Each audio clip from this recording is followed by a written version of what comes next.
Инстаграмда 2 аптада 5000 подписчик жинайтын нақты бір схема бар. Сол бір схеманы қазір сенімен бөлісетін боламын. Егер сенде опытың жоқ болатын болса, до этого ешқандай да Инстаграм жүргізіп көрмедің, Reels, публикация ештеңке жасап көрмедің, осы видео саған арналады. Және де екінші типтағы адамдар, басқалардың ойларынан ұят деп қорқатын адамдар, дәл осы видео сіздерге де арналады. Одан сен Инстаграмға белгілі бір уақытың жоқ, контент жасауға уақытың аз болатын болса, дәл осы видео саған да арналады. Және де командаң жоқ, тұрақсыз, идеяң жоқ, в общем, камерадан қорқасың. Осы бір проблемалармен кездесетін болсаң, осы видео саған максимально түрде пайдалы болады. Сондықтан да аяғына дейін көр, мен саған максимально пайдалы боламын. Сен жалпы не үшін мені тыңдау керексің? Егер де простой сөздермен айтатын болсақ, мен әйеліме 3 айда 150 мың оқырман жинап бердім Алиакоси аккаунтына. Қазір таңда бізде 154 мың оқырман бар. Блогер, как положено, уже реклама интеграциялары бар. Нормально, мықты бір блогерлардың біріне айналды. Және де сапожник без сапогов дейді ғой, етікші етікке жарамайды дейді. Бірақ сонда да айтайын, мен өзіме уже 3 рет 10 мың оқырманнан жинадым. Дәл осы аккаунттарға біреусі Алмат Мырза, қазіргі жүргізіп отқан, а до этого Алмат Про болды. Оның алдында да бірнеше аккаунттар болды, который жүргізген, бірақ белгілі бір себептермен олардан да көшкен болады. Жалпы мен кіммін? Егер маған келетін болсақ, мен личный бренд саласында жүргеніме уже 4 жылдан бері асты. 4000-нан аса видео түсірдім, неше түрлі эксперттердің барлығымен жұмыс істеп көрдім. Және де сол бір эксперттердің түсіру барысында солардың кейбір фишкаларын түсіндім. Сол бір фишкалармен дәл қазір сенімен бөлісетін боламын. Және маңызды нәрсе, мен өзім продакшным бар, но біздің өзіміздің студия, өзіміздің техникамыз. Сондықтан да сен маған 100% сен. Осы видео максимально саған пайдалы болады. Қазір саған қысқа ғана өзімнің кейстарымды көрсетемін. Құрдан құр айтып отқан жоқпын, шынымен кейстарымды. Вот бірінші бізде Қалдықыз апай до этого бізде 300 оқырманмен келген болатын. Кейін 120 мың оқырманға дейін өсірді. Бақтияр ағай 50 мың оқырманмен келді, 150 мың оқырманға дейін біз өсірдік. Мына жерде Сұлтым деген аккаунтты мен полный продюсированияға алып 160 оқырманнан 196 мың оқырманға дейін жеткізген болады. 140 мыңға дейін. Одан кейін енді ол видеолар өткеннен кейін дальше қазір 200-ден асып кетті. Қанат Сапарбаевқа алғашқы 1000 оқырманнан 150 мың оқырманға дейін мен жеткізген болады. Одан бізде мына жерде Фариза ханым бар, 300 оқырманнан 100 мың оқырманға дейін. Шапағат ханым бар, 20 мың оқырманнан 90 мың оқырманға дейін. Және де менің әйелім бар. Бұл жерге жазылмаған кейстер жетеді. Бірақ оларды құрдан құр бүйтіп отырып мақтанғаннан гөрі сіздерге лучше нақты схема жайында айтып өтейін. Бүгін сіздер егер де жүйесіз контент жасап жүрсеңіздер, сіздерге пайдалы болады. Түсінесіздер, жүйелі контент бұл өте маңызды. Неважно сіздің камераныз бола ма, болмай ма. Одан кейін сіздерде бір идеальный өміріңіз бар ма, жоқ па, керемет техникалар, керемет үйлеріңіз бар ма, разница жоқ. Самый главный жүйе болатын болса, системаны түсінетін болсаңыздар, сіздерде оқырман міндетті түрде қосылатын болады. Сондықтан да сіздерге қазіргі таңнан бастап, уже мен блогер емеспін деп ұялып қашқаннан ешқандай да пайда жоқ. Сондықтан да максимально ашық болыңыздар, себебі бұл жүйе арқылы сіздер оқырман жинайсыздар. По теме өтейік. Негізі блогтың өспейтін асыны 3 кедергісі бар. Сол жайында айтып өтеміз. Одан кейін Reels'тың 5 қадамдық структурасы бар. Соны айтып өтемін. Одан кейін вирусқа айналатын Reels'тың құрылымын айтамын. Ең последний зат, қорқамын, ұяламын дейтін адамдарға, тағы да басқа қиындықтармен кездесетін адамдарға бір кішігірім фишкамен бөлісетін боламын. Reels'ты негізі өткізетін жүйе бар жерде нәтиже бар, жүйе жоқ жерде кездейсоқ 1-2 ғана видео өтеді. Адамдар аяқ асты 1-2 видеосы атып кетсе болды, мен болды, ключті түсіндім, все болды, ұшам деп ойлайды, но бірақ олай емес. 1-2 рет видео әрбір адамның страницасында өтуі мүмкін. Но бірақ системна түрде өткізу жүйенің арқасындағы. Когда сіздер жүйені түсініп, тұрақты түрде контент жасай бастайсыздар, вот сіздерде контенттеріңіз сол кезде ғана өседі. 1-2 рет ғана видео Инстаграмда, ТикТокта өткізу, ол барлығының басынан өтетін зат, бірақ ол ешқандай да данныйға, ешқандай да нәрсеге сүйенбеген. Ол просто фартануло 1-2 рет. Бірақ ол одан кейін қайталану вероятності өте төмен. Енді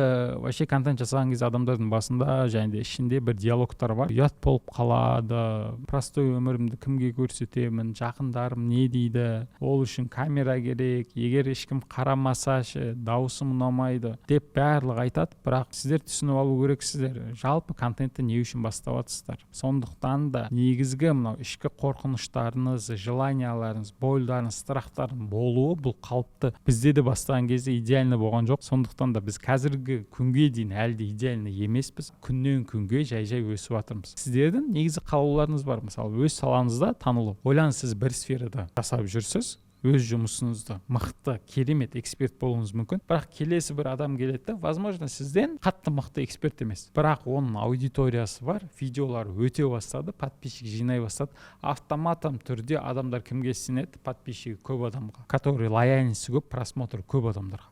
Сондықтан да подписчик по-любому жинау керек. Одан кейін жеке бренд қалыптастыру. Жеке бренд қалыптастырамыз деп жүргеніңізге уже 2025 жыл аяқталды, уже 2026 келатыр. Надеюсь, осы уақыт сіздерге точный звоночек, чтобы личный брендті бастау үшін. Всегда аккаунтымды өзімді шынайы жүргізсем ғой деген ниеті бар адамдарға шынайы жүргізіңіздер, көрсетіңіздер, одан ұялмаңыздар, қысылмаңыздар.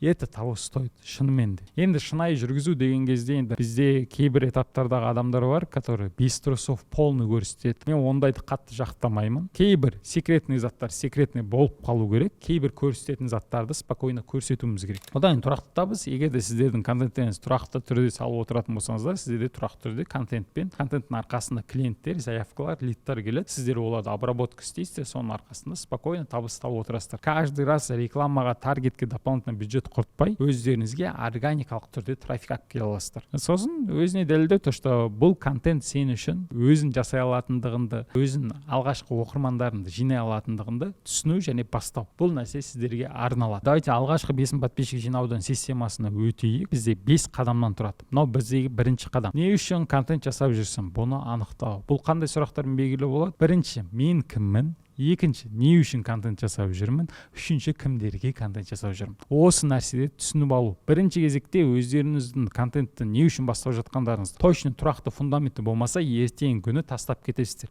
Себебі бұл жұмыс, бұл творчество емес, бұған жұмыс ретінде қарауларыңыз керек. Екінші, қандай аудиторияға пайдалы боламын? Көп жағдайда адамдардың барлығы Инстаграмға болды, рилс салсам сразу ақша келе береді деп ойлайды. Жоқ, олай емес. Бірінші, сіздер обмен болу керек. Адамдарға пайдалы боласыздар, адамдар потом оппа, хорошо, мына кісі шынымен эксперт екен деп сіздерден потом қызметтеріңізді, услугаларыңызды или товарларыңызды алатын болады. Сондықтан да бірінші орынға аудиториядан просто сығып алып максимально ақша табуды емес, максимальный түрде шынымен пайдалы болуды қояйық. Сол кезде біздің аудитория жақсы темппен өсетін болады. Енді рилстің құрылымына келейік. Мынау рилстің құрылымы простой, жеңіл. Хук, боль, шешім, call to action. Бұл простой ғана зат. Не үшін айтып отыр? Мына жердегі ингредиент бойынша бір затты ұмытып кететін болсаңыз, бұл прямой түрде әсер етеді. Мысалы, хукыңыз болмаса, бірақ боль, шешім, call to action болатын болса, просмотр болмайды. Хукымыз бар, боліміз бар, бірақ шешім мен call to action болмайтын болса, сіздерде просто просмотр болады. Үлкен просмотр, бірақ та продажаға ешқалай әсер етпейді. Сондықтан да адамдар хукты назарын ұстап, адамдарды бүйтіп жұлып аласыз, одан кейін оның больдарын, шешімін көрсетесіз, потом call to actionге шақырасыз, сол кезде сіздерде продажа болады. Call to actionды қосу керек. Барлық видеоларға демейміз, но бірақ продажа алып келетін рилстардың құрылымы негізгісі осындай. Төртінші, тұрақты жүйе. Контент неважно қандай ситуация, настроением бар ма, жоқ па, көңіл күйің жақсы ма, жаман ба, өмірінде қандай ситуация болды, разница жоқ. Сенде запас контенті болу керек, және соның арқасында сіздер контентті тұрақты істеу керексіздер. Егер де аяқ асты бір контенттеріңізді салып келатып жоқ болып кететін болсаңыздар, сіздердің просмотрларыңызды резко құлайды. Қазіргі жинап жүрген ақпараттарыңызды жоғалтып аласыздар. Егер де бір аптаға, екі аптаға периодқа бір демалыс аласыздар, сіздерге бұрынғы болған ақпаратқа жету үшін намного көбірек контент салу керек болады. Соның арқасында ғана өсетін боласыздар. Және де біздегі бесінші зат, бұл өте маңызды, ортаның маңыздылығы. Егер де сіздердің контенттеріңіз өтпей жататын болса, вообще неге бастамай жүрміз деген сұрақ болатын болса, возможно, сіздің ортаңызда ешкім контент түсірмейді. Осы бір себептердің кесірінен сіз контент бастамай жүрсіз. Егер контент жасайтындардың орталарыңызда болса, олардың энергиясы бүйтіп жоғатта, сіздерде спокойно контент жасауды бастап кетесіздер. Енді неге бізде блог өспейді? Блогтың өспеуінің негізгі себептері бар. Бірінші, түсініксіз концепция. Вообще сіздің инстаграмыңызға кірген кезде адамдар түсінбейді, сіз не туралысыз, кім туралысыз. Бірақ адамдар инстаграмға кірген кезде сразу сіздің немен айналысатындығыңызды, қалай пайдалы болатындығын, және де қалай продукттарын сатып алуға болатындығы сразу түсіну керек. Егер де ол заттарды түсінбейді ма, значит сізде де бір түсініксіз кино сияқтысыз. Ойлаңдар, просто бір киноға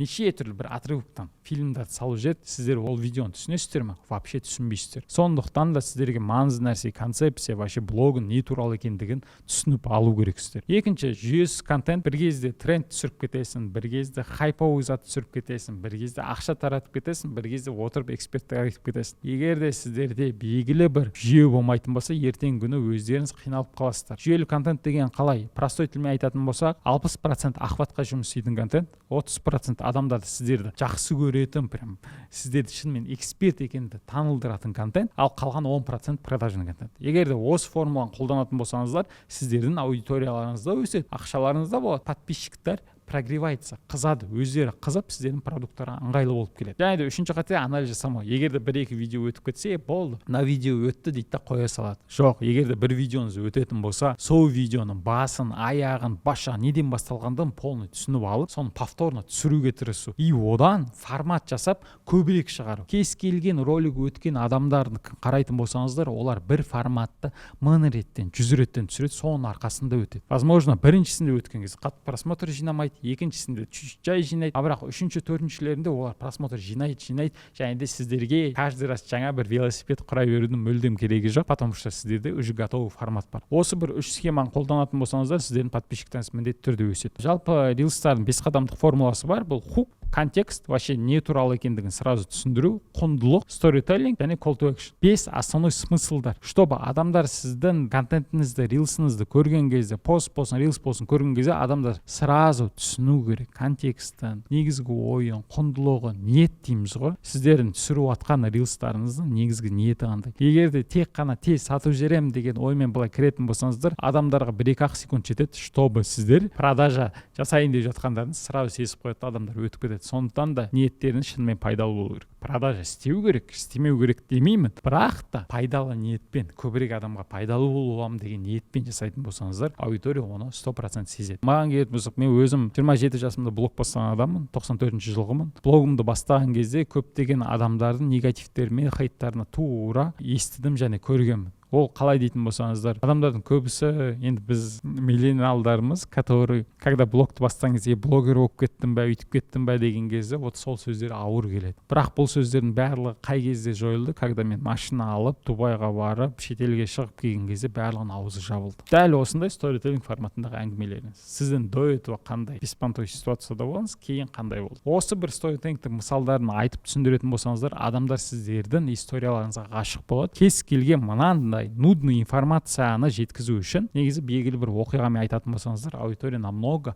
кайфовый тыңдайтын болады, чем простой әңгімеден гөрі. А call to action'ды всегда қосуға тырысу керек. Ол не обязательно ойбай тіркел, лайк бас емес. Мынау бір пайдалы затты алып қалу үшін менің арнама тіркел, мынау бір затты көру үшін менің сторисіме өт, мынау бір затты көру үшін актуальныйма өт. Пайдалы заттарды тағы да көру үшін менің телеграмыма өт. Егер саған мына информация аз болатын болса, менде WhatsApp ссылка бар, сол жерге өт. Неважно, бірақ шақырта беру керек, потому что адамдарды шақыртып подписка істе деп айтпайтын болсан, ол адамдар вообще подписка істемейді. Дәл осы YouTube видеоны көріп отырған адамдар маған подписка жасап қойыңыздар. Чисто жирный, пайдалы информацияларды беріп отырамын, бәрібір маңызды. Подписчиктің өсетін болса, бізде де контент көбірек тұрақты түрде жасай бастаймыз. А егер подписчик аз, просмотр аз болса, бізде настроение түседі, одан контент жасауға да мүлдем желаниеңіз болмайды. Сондықтан сіздің қолдауыңыз өте маңызды, подписка жасап қойыңыздар. Вирусқа айналатын рилстың негізгі құрылымы бұл қатты хук. Видеода, мысалы, рилстарды, когда аналитикасына кіріп көретін болсаңыздар, алғашқы 3-6 секундта неше процент адам қалғандығын көре аласыздар. Егер де ол процент адам, типа 30-20% и так далее болатын болса, значит сіздердің хуктарыңыз өте төмен. Сол ішінде де кез келген видеоны жақсы өту үшін хук алғашқы бір 3-6 секунд өте маңызды. Егер де алғашқы 3-6 секундты ұстай алсаңыз, одан кейін экспертлігіңізді жеткізе алсаңыз, вот сізде продажада, просмотрда болады. Егер де хукыңыз беспонтовый болатын болса, онда адамдар вообще ұсталынбай қалады. Простой ғана пример. Видеоңыз егер де 5000-10 000 жинау жүретін болса, мысалы 2000 жинау жүрдік, я. Егер де хукыңыз дұрыс болатын болса, как минимум 5 есеге өсе алатын потенциалы бар. Осы бір нәрсенің маңыздылығын біле тұра, хукқа ешқандай да дүние қоспадыңыз. Ол возможно триггерный сөз, возможно белгілі бір нәрсені істеліп ату. Вообще хуктың дұрыс істеліп атқандан қай кезде көресің, адамдардың басында не болады екен деген бастарында сұрақтары пайда болса болды. Одан бізде екінші нәрсе жоғары темп. Адамдар бұрынғыдай емес, уақыттар мүлдем жоқ. Себебі сіз адамдардың не только өздерімен емес, мысалы рилстағы адамдармен емес, мына жерде баласы, күйеуі, әйелі, жұмысындағы кез келген ситуация, солардың уақытымен таласып жатсыздар. Сондықтан да о кісілердің уақытын бағалаңыздар және де темпті ұстаңыздар. Монтажда лишний заттардың барлығын алып тастаңыздар. Тек қана мясо керек деген заттарды қалдырыңыздар. Потому что адамдардың уақыты бұрынғыдай емес, олардың уақыттары өте ценный болып кетті. Сондықтан да олар вообще до конца көрмейді. И быстрый темп монтаж болу керек. Егер де быстрый темптағы монтаж болатын болса, қазір барлығы SDVG ғой. SDVG болғаннан кейін ол кісілерге монтаждың темпі бір ритмді ұсталып тұру керек. Одан кейін үшіншісі қарапайым тіл. Айтып отқан әңгімелеріңіздің барлығы жеңіл болу керек. Оны кез келген 5 жастағы бала мен әке-шешеңізді барлығы түсінетіндей болу керек. Егер заголовкыңыз нормально ма жоқ па, оны тексеру үшін, мысалы, вообще айтып отқан әңгімеңізді түсіну үшін сіз қиын жеткізіп отырсыз ба, жеңіл жеткізіп отырсыз. Оны не істейсіздер? Өзіңіздің анаңызға, үлкен кісілерге барып айтып түсіндіріп көресіздер. Егер де сіздің заголовоктарыңыз шынымен де вообще темаларыңыз нифигово болатын болса, ол кісілер сразу сіздің 1 минутада не туралы айтып жатқандығын түсінеді. Кез келген мысалы эксперттер бар, которые доктор, медицина сферасындағы эксперттер, которые өздерінің оқиғаларын барлығындай өте қиын жеткізеді, поэтому соларда просмотр жоқ. Хотя денсаулық сферасы бойынша сіздер қиын анализдерді простой тілмен жеткізетін болсаңыздар, адамдардың барлығы сіздерге ғашық болады. Себебі біз әлі күнге дейін түсінбейміз сіздердің жазған анализдеріңізді. Кез келген бір мынандай ситуация, мынау үшінші омыртқа мына жері деген заттар вообще бізге түсініксіз. Мысалы болады протрузия, грыжа, анау дейді. Маған простой ғана тіл керек. Когда сен арқан ауырады, сен когда жауырын мына жерде ұсталып қалды ма деген әңгімелер болатын болса, мен оны до конца тыңдайтын. Осы бір нәрсеге мән беріңіздер. Төртінші эмоция. Айтылып отқан әңгімелердің барлығы простой сөз болмау керек. Сіздің аузыңыздан шығып жатқан әрбір сөзді өзіңізден өткізіп, бұл бір эмоцияны, чувствоны сезіну керексіздер. Заголовок мынандай екен, ой, мынандай бір 3 керемет нәрсені айтамын деген заттарды тезірек айтқаннан гөрі 3 затқа эмоцияны қосатынбыз. Осы бір 3 нәрсенің арқасында менің өмірім өзгерді. Бірінші дейтін болсам, конечно, адамдардың барлығы көрмейді. Сондықтан әрбір сөзді, әрбір эмоцияны көбірек прочувствовать етіп айтуға тырысыңыздар. Бесінші, бізде жалпы ортақ темалар. Потому что актуальный темалардың барлығына хайповый заттарға өз мненияларыңызды айтатын болсаңыздар, всегда өтеді. Оны көп адамдар қолданады, оны айтпай қойсам да біледі. Каспийда болған ситуация, наводнениеде болған ситуация, мынау бір жаңалық, кісі кино шығарып жатыр, мына жерде интервью беріп жатыр. И бұл заттардың барлығы өтеді. Вообще жалпы ортақ темаларға көбірек әңгіме айтып отырсу керек. Егер сіздің блогтарыңыздың барлығы тек қана эксперттік болатын болса, айттым ғой, 60% опыление, 60% көбірек охватқа жұмыс істейтін заттарды, әңгімелерді айтуларыңыз керек. Сол кезде блогтарыңыз өсетін болады. Және де қиындықтарға келейік. Жалпы адамдар блогты бастаған кезде ең основной 2 қиындығы бар. Біріншісі, подписчигімді қалай өсірем? Сондықтан да біз подписчиктерін қалай өсірем дейтін адамдарға арена деген продукт істедік. Соның ішінде дайын хуктар, сценарийлар барлығын береміз. Соның арқасында адамдар 14 күн ішінде 500 бен 3000 арасында подписчиктер жинады. Кейбір одан да көп жинады. Өтпей жүрген видеолар өте бастады, жеңіл қарай бастады. Егер де подписчик өсірем дейтін болсаңыздар, осы бір арена деген продукты да толығырақ түсіне аласыздар. Осының барлығын біз аренаға тықтық. Және де клиент қалай табамын? Жалпы клиент табу үшін сіздерге бұны да біз аренада продажный блокқа қосқан болатынбыз. Сіздер өздеріңізді, нишаңызды, позицияңызды, контентіңізді, call to action'ыңызды түсініп алу керексіздер. Когда осы заттарды түсініп аласыз, сіздерде продажа болады. Продажа деген не? Адамдардың потребностін, андай болады, бір запростарын қанағаттандыру. Егер де адамдардың дұрыс запростарын біле алатын болсаңыздар, сіздердің контенттеріңіз соған направление болатын болса, сіздер міндетті түрде ақша табасыздар. Ақша табу үшін шынымен де пайдалы болу керек, басқа вариант жоқ. Енді менде қалай болғанға келетін болсақ, мен до этого всегда контенттің барлығын клиент жоқ кезде ғана істейтім. Клиент бар кезде өзімді ұмытып кетемін, екінші орынға қоя беремін. Сол үшін де мен 4 жыл болды блогымды бастадым. Хотя подписчик 10 мыңға енді ғана жетіп отырмын. Ойлаңдаршы, если мен хотя бы жүйелі түрде контент жасаған кезде уже 100-200 мыңнан асып кетер еді. Себебі менің эксперттерім, менің әйелім, менің клиенттерім прям прямой доказательство. Бірақ мен жүйесіз дедім. Және де екінші зат тұрақсыз табыс. Контенттің тұрақсыз болғаннан кейін де келетін клиенттер де тұрақсыз. Сондықтан да біз андай ғой, алтын көрген жерінде қаза берген орнына біз сол бір затты тоқтатып қоямыз да. Мен үшін ол контент болды. Хотя я понимаю, мен егер де рилс салсам, стористар жүргізсем, ютубқа видео түсірсем, маған постоянно клиент келеді. Бірақ мен осы бір затқа тұрақты түрде кіріспеймін да. Шынымен. Кейде аяйсың, үйтесің, бүйтесің, қоя саласың. Үшінші зат подписчик өспеді. 4 жыл болса да подписчик өспеді, и ол прямой доказательство. Ал қазіргі жағдайда қалай болды? Мен арена деген продукттың арқасында өзіме жүйелі түрде подписчик өсіп жатыр. Ай сайын. Прям шынымен де өсіп жатыр. Қазіргі таңда осы бір видеоны түсіріп жатқан кезде уже 13 мың подписчикке жеттік. Бұйырса, бізде бірнеше пландар бар, и дальше темп одан да тезірек өсе бастайды. Бұл табыс көтерілгендігі былай ғой, жеке бренд, бұл адамның жеке капиталы. То, что сіздер адамдардың вниманиясын көрген қаралымдарын ақшаға конвертация істей алатын болсаңыздар, сізде табыс таба аласыздар. Просто просмотр емес, сондықтан да просмотрды ақшаға конвертациялауды да тоже үйрену керек, және де білу керек. Осы нәрсенің барлығын мен аренада көрсетемін, және де адамдарға үйретемін.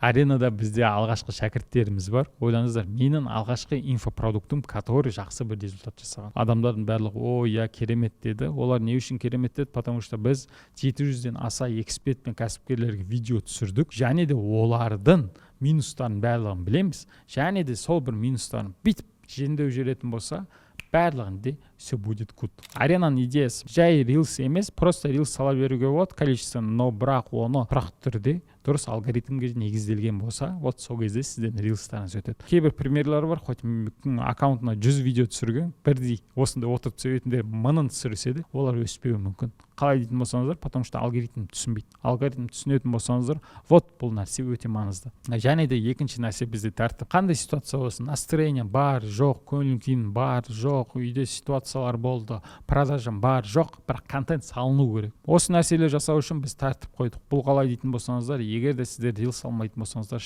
штрафты 24 сағат ішінде төлемейтін болсаңыздар, группадан шығарып жібереміз. Неге дейтін болсаңыздар, адамдардың барлығы құр жүретін адамдар бізге аренаға керек емес. Бізге шынымен әрекет ететін, шынымен контент жасайтын адамдар керек. Себебі көп адамдарға возможность беретін болса, ол кісілердің барлығы проблемаларын барлығын үйіптеуге айтады. Қалауын болатын болса, қалауын тапса қар жанады дейді ғой. Сен қалауын болатын болса, міндетті түрде уақытында, энергияңды да, ақшаңды да барлығын тауып кірісесің. Екінші бізде жүйесіз контент, ол вообще системна түрде өсуге алып келмейді. Сол үшін де байқасаңыздар, алдыңғы жылы өскен эксперттердің көбісі қазір жоқ. Почему? Потому что жүйесіз деді. Аккаунт подписчик өскен кезде о деді, а бірақ подписчиктер өспей просмотр түскен кезде шықты да кетті. Ондай нәрсе всегда болады. Төртінші нәрсе бұл әрекет. Мен жек көретін нәрсем, көп ақыл айта бергенді ұнатпаймын.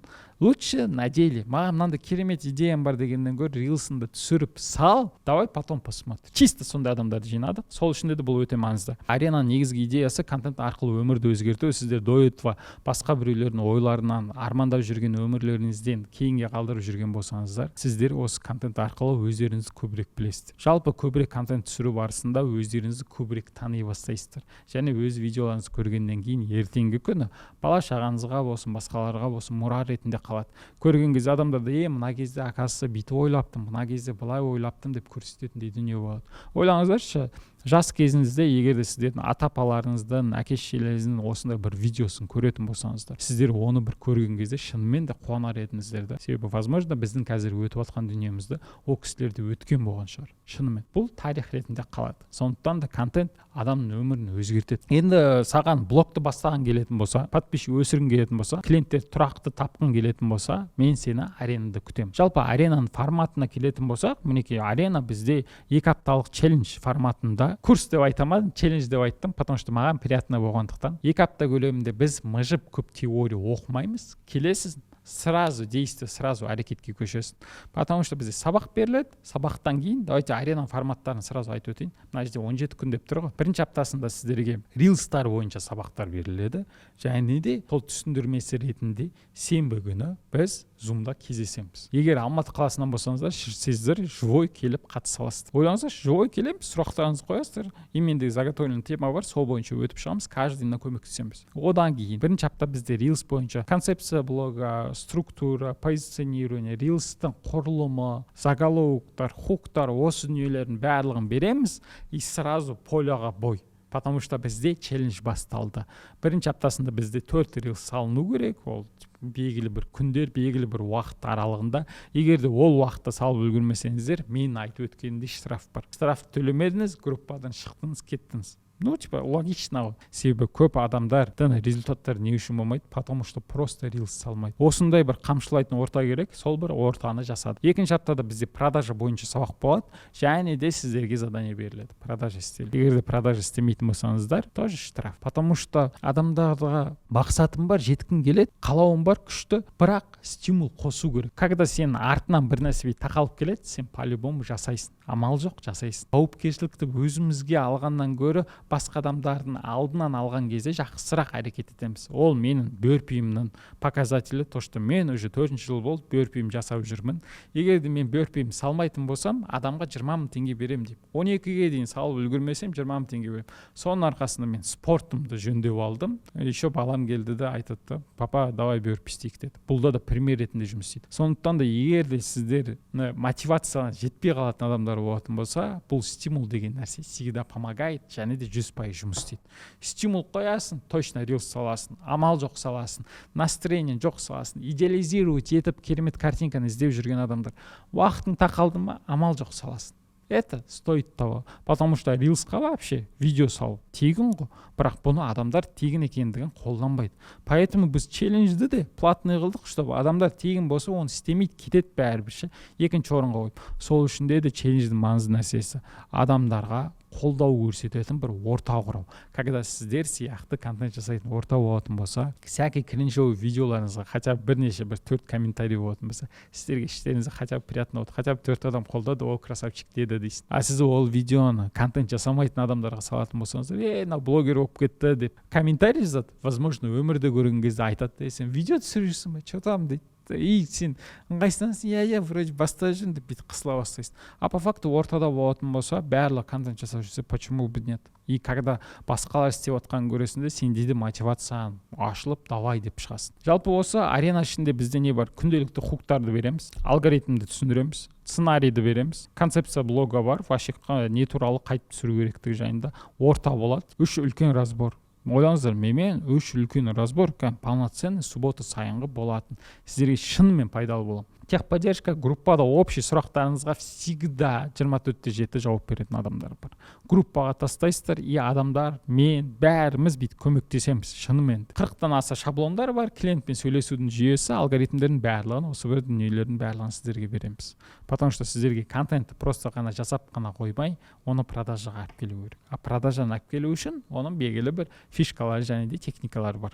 Және бізде арена дегеніміз не? Просто крутой сабақ, ол андай емес, мыжыма для галочки ұзын айтылған сөздер емес. Себебі мен ұзын әңгіме айта алмаймын. Камера алдында керемет сөйлейтін адамдардың бірі емеспін, және де уақыттарыңызды өте бағалаймын. Сондықтан короткий тек информация бердік. Еще мен әйелімнің идея құрау бойынша, сценарий бойынша тоже сабақтарын бердім. Че там ба? Кеттік. Быстрый эстрад, мыжымайсың. Арена қосыласын, резко рилстан түсіріп бастап салып кетесің. Бізде не было такого, чтобы адамдар аренаға қатысып бірде-бір рилс салмады. Тафига адамдар курс өтеді, бірақ бірде-бір рилстарын салмайды.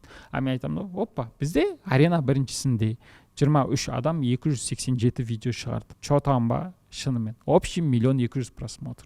И это классный результат. Когда адамдардың басқаларын салып отқандығын көресің, сен сол кезде қуанасың. И бұл нәрсе өте маңызды. Және маңызды сені қолдайтын ортасы. Андай жалғыздың шаны шықпайды, и бұл нәрсе өте маңызды. Арена челленджін мен по идее өзіме арнап жасағам. Не үшін жасадым? Потому что мен өзімді всегда екінші орынға қойып кетемін. Контентімді екінші орынға қойып кетемін. Осы бір челлендждің барлығыне өзімде қатысам, потому что маған да тұрақты контент керек. Когда басқалардың алдына обязательство алдым, мен өзіме контент жасаймын. Клиенттерім болсын, болмасын. Проекттерден завал болсын, болмасын, бірақ маған контент шығару керек. Хочешь, не хочешь. Енді ключевой результаттар бізде апта сайынғы рейтингтер болады, мынау ақшалай результаттар. И вообще адамдардың неше түрлі қорқыныштары, қорқатын дүниелердің барлығын бүйтіп разбирать етіп, спокойно көмектесіп бер. И бұл продуктқа мен 100% сенемін, сондықтан да қазір айғайлап тұрып сатып жатырмын. И бұның бағасы да өте күлкілі. И сондықтан да сіздерге айтатын бір маңызды нәрсем бар. Арена қосылам дейтін адамдар, прям қазіргі таңда 10 адам, прям давайте мына жерде форма болады, форманы толтырған, шынымен аренаға қатысқан 10 адамға жеке өзім разбор істеп беремін. Жалпы сол, надеюсь, осы бір видеомен пайдалы болды. Осы видеоны сақтап қолдан, пайдалан. Саған максимально пайдалы болу үшін жасалған дүниелердің барлығы. Егер сен тегін нәрсені қазіргі этапта қолданбайтын болсаң, кейін бастаймын деп жүретін болсаң, мен сені аренада күтем.